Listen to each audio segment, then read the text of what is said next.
Magandang umaga, ngayon pa'y araw ng Lunes, January 22, 2024. Update po muli sa lagay ng panahon. Ayon sa Pag-asa, Northeast Monsoon ang nakakaapekto sa Northern Luzon. At sa ngayon, meron po tayong isang low pressure area na minomonitor sa labas ng ating PAR.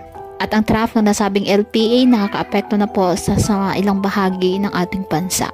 Mababa naman sa ngayon chance nitong pumasok ng ating area of responsibility, ngunit patuloy pa rin natin na i-monitor. Ngayong araw, dahil po sa Northeast Monsoon, asahan ang maulap na halangitan na may mahihinang pag-ulan sa Apayao, Batanes at Cagayan kasama na ang Babuyan Islands. Apektado naman po ng trough ng nasabing LPA ang Sac-Sargent.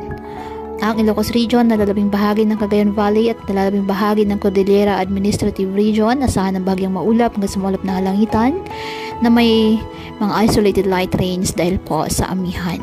Apektado ng localized thunderstorms ang nalalabing bahagi ng bansa kasama na ang Metro Manila.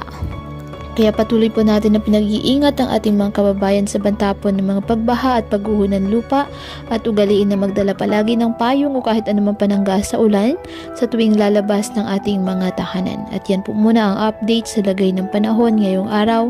Muli patuloy po tayo na mag-ingat at palaging tandaan, God loves you. Stay safe and God bless.